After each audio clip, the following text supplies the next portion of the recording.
예수님 이름으로 기도하옵나이다. 아멘. 처서가 지났습니다. 처서는 무더위가 물러났다는 이런 뜻인데 또 실제적으로 물러난 것이 아니라 여전하다는 생각이 듭니다. 여름 끝까지 잘 견디고 또 믿음으로 잘 버텨서 승리하는 저와 여러분 되기를 소망합니다.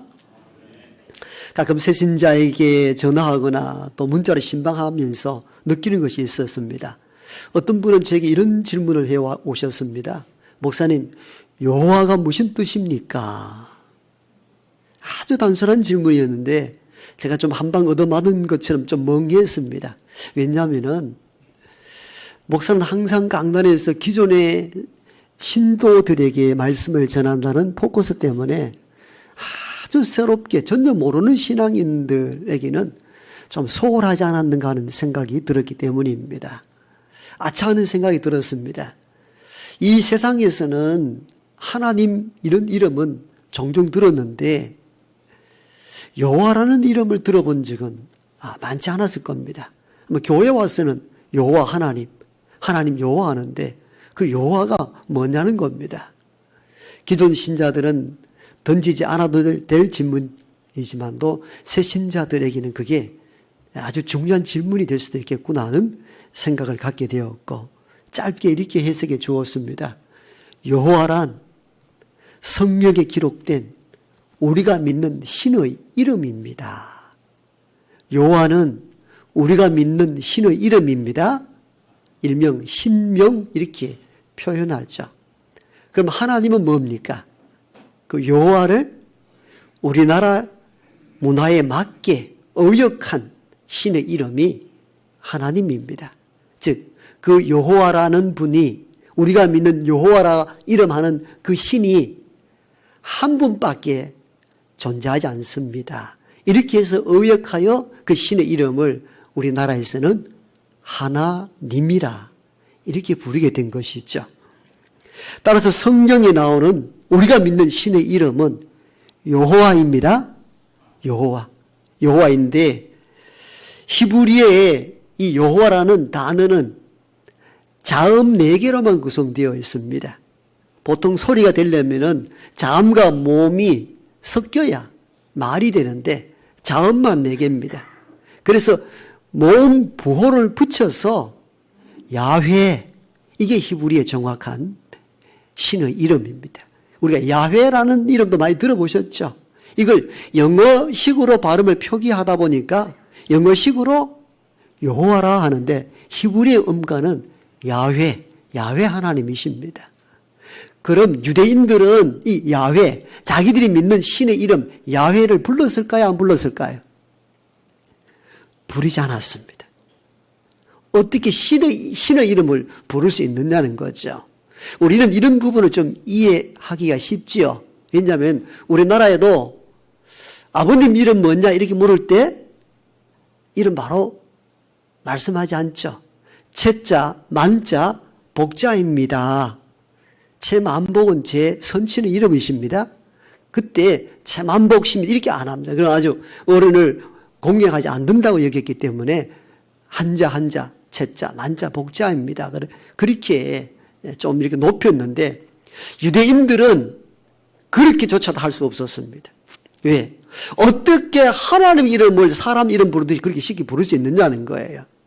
그래서 구약 성경을 읽을 때에 야훼라는 단어가 나왔을 때 어떻게 했을까요? 읽긴 읽었는데 아도나이로 읽었습니다. 아도나이는 나의 주님.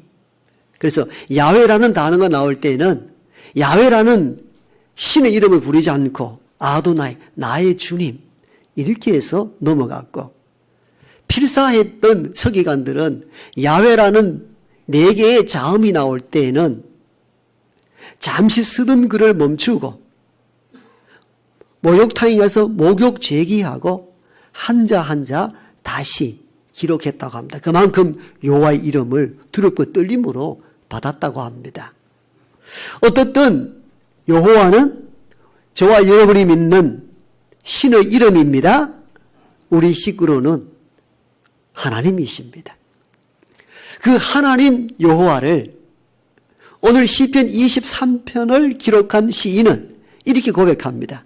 여호와는 나의 목자가 되십니다. 아멘입니까? 다시 제가 그냥 읽을게요. 여호와는 나의 목자가 되십니다. 우리는 시편 23편을 이렇게 시작한 것을 잘 알고 있고, 대부분 기존 신자들은 가장 좋아하는 성경 가운데의 한 부분이 바로 시편 23편입니다. 거의 대부분 암송할 정도로 즐겨 외우는 성경 구절이 시편 23편입니다. 그런데 우리는 여기서 하나님, 야훼 하나님, 유대인들은 그 이름조차 부르기가 두려워서 그냥 아도나이, 나의 주님이라는 용어로 바꾸어서 하나님 이름도 부르지 않았는데, 이 시인은 그 야훼는 내 목자가 되십니다. 이렇게 고백합니다. 그냥 흘러 듣지 말아야 됩니다. 이 목자라는 개념 자체가. 왜냐면요, 이 목자라고 부른다는 이 사실 자체가 어마어마한 고백이기 때문입니다. 우리는 주로 여호와 하나님에 대하여 창조주다, 그 전능하신 분이시다, 왕이시다, 주로 이런 표현을 쓰고, 이런 표현이 성경 안에 가득 채워져 있거든요. 실제적으로 하나님 야훼, 여호와 하나님은 이 우주 만상, 온 세상을 지으신 창조주이십니다. 우주 연구가들에 의하면은 너무너무 놀라운 고백을 합니다. 우리가 본 그 은하계 너머에 또 은하계가 있고, 또 은하의 세계가 또 존재한다.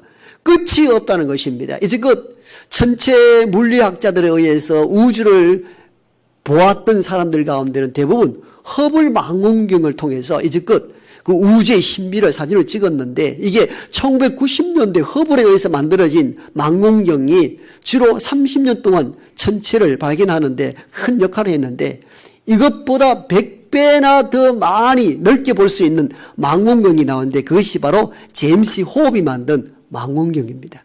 제임스 호흡은 허블 망원경의 100배가 넘을 정도예요. 어마어마한 것을 가지고 우주를 관측하기 시작하는데, 우주 밖에도 우주 밖에 우주가 있더라는 겁니다. 상상할 수 없다는 겁니다. 지금껏 과학자들이 우주를 연구한 것이 1%도 되지 않는다 하니까 그 우주의 광활함은 상상할 수 없는 것입니다. 여러분, 빛이 1초에 얼마만큼 달리는 줄 아시죠? 30만 킬로를 달립니다. 1초에. 그래서 그 태양에서 비친 빛이 지구에 도착하는 시간이 8분 18초라고 합니다. 우리가 바깥에 나가서 비치는 그 빛이 지금 오는 빛이 아니고 8분 18초 전에 쏘았던 빛이라는 겁니다.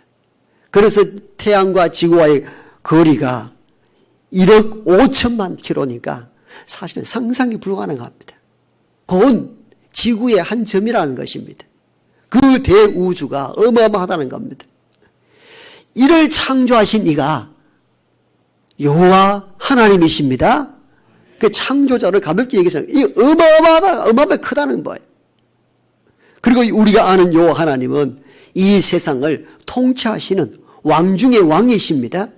사람을 이렇게 세우기도 하시고 넘어지기도 하시고 왕으로 옹립하기도 하시고 폐위시키기도 할 수 있는 능력과 힘이 누구에게 있는가? 세상의 왕이 아니요 그 왕을 다스리시는 참된 왕 여호와이신 줄 믿습니다. 그리고 우리가 믿는 여호와 하나님은요, 세상의 모든 것을 다스리시는 능력자입니다. 비를 내리기도 하시고 우레와 번개도 내리기도 하시고 빛을 주시기도 하시는 참 능력자이십니다. 그래서 성경 곳곳에서는 창조주 하나님의 대를 높이고 전능하신 여호와를 경배하고 만왕의 왕을 두렵고 떨림으로 섬기는 이런 내용을 가득 찼는데, 오늘 시편을 기록한 시편 23편의 시인은 여호와를 왕이나 전능하신 분이나 창조주로 고백하지 아니하고 목자로 고백했다는 겁니다. 이건 우리가 늘 읽어서 좋았다라는 느낌이 아니라 목자라는 이 개념 자체에 상당한 의미를 부여해야 합니다. 왜냐하면 왕이나 우주 창조자가 아닌 목자라 봤다는 것은 하나님께서는 낮은 자를 위한 하나님이라는 고백이 담겨 있기 때문입니다. 목자는 양을 치는 사람을 말하는 것이거든요. 하나님 여호와를 양치는 목자에 비유했다는 이 의미는 낮고 천한 곳에서 낮은 자들과 함께 하시는 여호와 하나님이라는 것입니다. 이 고백이 담겨 있는 구절이 1절입니다. 여호와는 나의 목자이시니. 사실 당시 이웃 나라나 오늘날도 그렇습니다만 일부 국가에서는 그들이 믿는 신들은 대부분 상류 계층의 신들이었습니다. 위에 있는 사람 몇을 위한 신의 구조를 가지고 있었습니다. 오늘날까지도 인도의 힌두교의 카스트 제도를 보면은 그것을 알 수가 있죠. 여러분 학교에서 배웠던 것을 보면은 최하 미층에서 계단식으로 쭉 올라가서 최고위층까지 이렇게 구조적으로 놓여 있는 그런 그림과 공부를 배웠던 적이 있을 것입니다. 오늘 참고 자리를 잠시 보면서 인도 힌두교의 카스트 제도는 철저하게 상위 계층을 위한 신이라는 사실들을 알 수 있는 대목들이 아직도 남아 있습니다. 제일 밑에는 원래는 4개의 계급이 있죠. 수드라, 노예와 천민들, 그 다음 바이사, 평민, 크샤트리아, 귀족, 제일 위가 브라만, 성녀들. 이게 힌두교 카스트 제도의 흐름인데 가장 그럼 수드라, 노예, 천민 밑에는 누구냐? 불가촉 천민이라 말한 불가촉 이 말은 접촉해서는 안 되는 존재들. 그래서 untouchable, 터치해서는 안 되는 몸과 몸을 부딪힐 수 없는 불가촉 천민들이 존재한다는 겁니다. 이게 인도 힌두교 종교의 카스트 제도입니다. 오늘날까지도 그들이 믿는 신들이 상류계층 그 1%에 해당되는 이들을 위한 신들이 있다고 믿는 것이죠. 그런데 오늘 이 시인은 우리가 믿는 여호와는 어떤 하나님인가 이렇게 고백하면서 목자이시라는 겁니다. 그래서 사실 이걸 음미하면 어마어마한 충격을 받게 되죠. 상류계층을 위한 존재가 아니라 이리저리 흩어지는 양들을 돌아보는 목자에 비유했다는 것은 매우 충격적인 사실인 것이죠. 이 말씀의 의미가 무엇입니까? 하나님은 낮은 자의 하나님이라는 겁니다. 낮은 자. 그래서 애굽의 하나님이 아닌 애굽에 종살이하고 있는 이스라엘의 하나님이라는 겁니다. 이 개념이 하나님에 대한 목자의 개념입니다. 하나님은 창조주고 전능하시고 왕되시고 그런 개념만이 판을 치는 그 시대 속에 이 시인은 여호와는 목자라고 고백합니다. 상상할 수 없는 고백이에요. 실제적으로. 이스라엘의 시조인 아브라함도 사실 떠돌이였습니다. 창세기 11장 마지막 구절을 보면 그의 아버지 데라가 죽었다는 대목이 나오고 12장 1절로 넘어가면은 하나님이 아브라함을 선택한 장면으로 확 바뀌죠. 11장 끝에는 그 아버지 데라가 죽었다는 것을 통해서 홀로됨, 망랑자, 떠돌이임을 보여주고 그 떠돌이인 한 백성 아브라함을 하나님께서 일방적으로 선택하여 이스라엘 시조로 삼습니다. 그래서 우리는 국가호로는 이스라엘이지만 또 민족적인 정체성을 밝힐 때는 그들을 히브리인이라 이렇게 말합니다. 히브리란 이 단어는 하비루, 떠돌이에서 나오는 단어였습니다. 그러니까 떠돌이 방랑자에 불과하였던 아브라함을 선택하여 이스라엘을 만들었다는 겁니다. 여기서 보는 그 여호와 하나님의 신은 낮은 자의 하나님이라는 것을 의미하고 이걸 가장 잘 드러내는 신앙의 고백이 오늘 1절에 나오는 그 부분입니다. 여호와가 나의 목자가 된다는 것입니다. 이 시인은 하나님을 왕으로, 통치자로, 전능자로, 창조주로 고백하지 아니하고 여호와를 나의 목자로 고백했다는 그 의미가 매우 뜻깊습니다. 바로 하나님은 인간 위에 군림하는 계급적인 존재가 아니라 약한 이들과 낮은 자들과 함께하는 목자이신 하나님이시라는 것입니다. 이것이 저와 여러분들에게 큰 위로가 되기를 소망합니다. 두 번째, 이 시인은 왜 하나님을 목자라 고백하는가? 그것은 우리의 삶을 인도해 가시기 때문입니다. 2절에 시인은 이렇게 고백합니다. 그가 나를 푸른 풀밭에 누이시며 쉴만한 물가로 인도하시는도다. 아멘. 목자가 양을 인도해 가시듯이 목자 대신 하나님께서 우리를 이끌어 가신다는 것입니다. 이렇게 동물의 세계를 보십시오. 보통 동물들은 어떻습니까? 눈이 밝든지 청력이 뛰어나든지 아니면 공격할 수 있는 날카로운 이빨이나 억센 발톱을 갖고 있든지 이것저것도 못 가지면은 빨리 달릴 수 있는 발을 가집니다. 그렇잖아요. 초식 동물들은요, 날카로운 이빨이나 발톱은 없지만도 청력이 뛰어납니다. 그리고는 달리기를 엄청 잘합니다. 그게 살아남을 수 있는 유일한 것이거든요. 그런데 양을 보십시오. 날카로운 이빨이나 발톱도 없습니다. 빨리 달릴 수 있는 다리도 없습니다. 어느 하나 생존할 수 있는 생물적인 어떤 토대를 가지고 있지는 않습니다. 털이 많이 자랐을 때는 종종 양들이 털의 무게 때문에 넘어지기도 하고 한번 넘어지면은 다리가 짧아서 일어나기가 곤란한 동물이 양들이라고 합니다. 그런 데서 시력이 좋은가? 시력이 좋지 않다고 합니다. 그러니까 어떤 것 하나 자기를 지킬 수 있는 것이 별로 없는 동물 가운데 하나가 양이라고 합니다. 그런데 양은 어떻게 생존합니까? 목자의 보호와 목자의 인도 때문에 살아남았던 것이죠. 시인은 이것을 유심히 본 것이죠. 내게는 아무런 나를 지킬 수 있는 것이 아무것도 없다 할지라도 목자 대신 하나님께서 나를 보호하시고 이끌어 가시기 때문입니다. 이 고백인 겁니다. 그래서 시인은 이렇게 고백합니다. 그래서 저는 부족함이 없습니다. 여호와는 나의 목자시니 내가 부족함이 없습니다. 왜? 그분께서 나를 푸른 풀밭으로 쉴만한 물가로 인도해 가시기 때문에 나는 부족함이 없습니다. 여기서 부족함이 없다는 그 의미는 세상 모든 것을 가졌기 때문에 부족함이 없다는 뜻이 아니고 부족함이 많음에도 불구하고 언제든지 목자 되신 하나님께서 나를 좋은 것으로 이끌어 가신다는 그 믿음이 있기 때문에 저는 부족하지 않습니다. 이 고백인 것입니다. 놀라운 고백이지요. 실제 애굽에 종살이해 있던 이스라엘이 애굽에서 탈출해 나왔습니다. 홍해 바다를 건넜는데 광야 사막이 앞에 있는데 사막은 앞뒤 좌우 구분이 되질 않습니다. 성경에 보니까 어디로 가야 될지 알지 못할 때 하나님께서 이렇게 그들을 인도했다고 기록하고 있습니다. 낮에는 구름 기둥으로 밤에는 불 기둥으로 인도했다.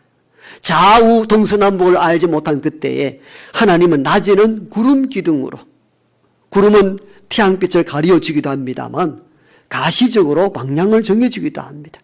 밤에는 사막 기후가 춥습니다. 불기둥으로 기운을 돋우고 따뜻한 온기로 그들을 이끌어 가셨다고 성경은 기록합니다. 그리하여 사막 광야 40년을 하나님의 선하신 인도하심으로 그 길을 지나게 됩니다. 오늘 이 시를 기록한 시인을 대부분 다윗으로 봅니다. 다윗은 어릴 때 양을 쳤던 목동이었기에 이 고백이 가능했던 것으로 보여지고, 그리고 그는 골리앗을 쳐서 이기고 난 이후에 바울의 질투로 말미암아 쫓김당하는 신세가 됩니다. 어디로 가야 하는지, 어디서 숨어서 살 수 있을런지 갈 바를 알지 못할 때 하나님께서 숨을 곳을 주시고 지켜주셨다는 그 삶의 고백이 노후에 와서 이렇게 고백적인 시를 기록하게 된 계기가 되었다고 합니다. 여호와는 나의 목자시니 내게 부족함이 없으리로다. 그가 나를 푸른 풀밭에 누이시며 쉴만한 물가로 인도하시는도다. 갈 바를 알지 못하고 어디서 생존할 수 없는 위급한 상황 속에서 그 누구도 나를 보호해 줄 수 있는 사람이 없고 그 누구도 측근이 아무도 없는 홀로 된 상황에서 그가 오직 나를 생존케 하시고 나를 이끌어 가시고 인도하시는 분이 하나님임을 삶을 통하여 경험했던 것입니다. 그래서 그는 노후에 이런 시를 짓게 된 것이죠. 여호와가 나의 목자가 되시는데 내가 무엇이 부족한 것이 있겠습니까?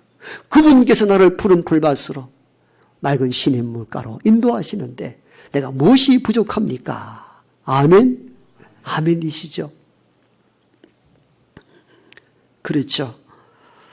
그렇게 해서 우리를 이끌어 가신다는 사실들을 믿고 이 시를 기록한 것이 오늘 우리가 읽게 된 시편 23편이기도 합니다. 어떤 목사님은 글을 읽었습니다. 간증인데 오래된 전에 이 이야기인데 후배 전도사님이 시골 교회에 목회하는데 선배 목사님에게 전화를 드렸습니다.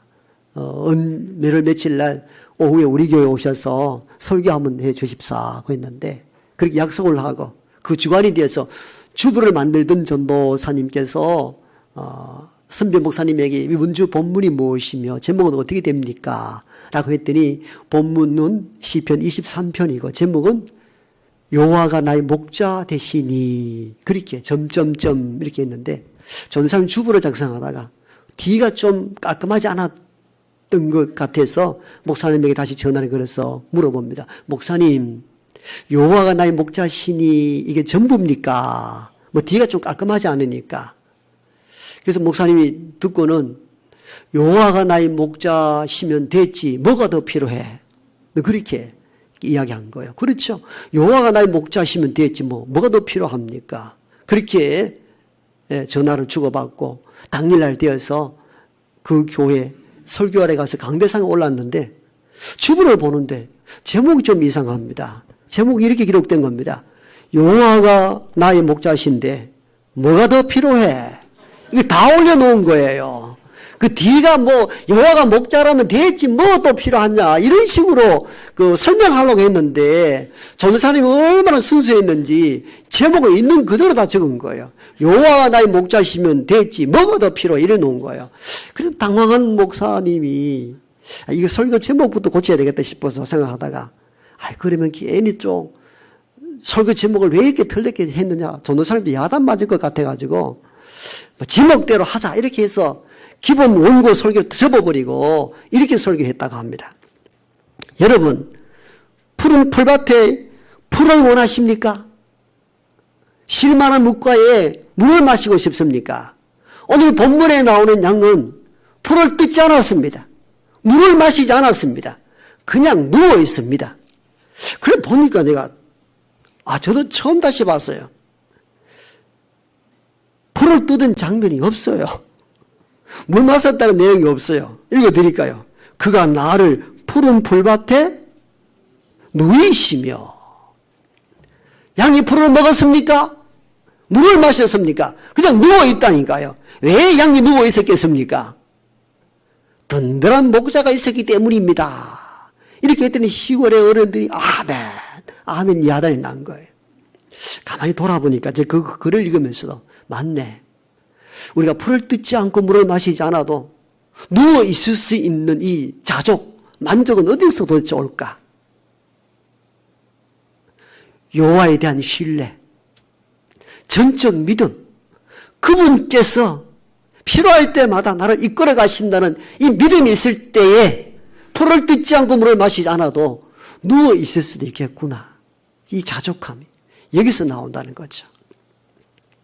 오늘 하루를 살아갈 때 저와 여러분들은 자녀를 보면 가슴 답답할 때가 있죠.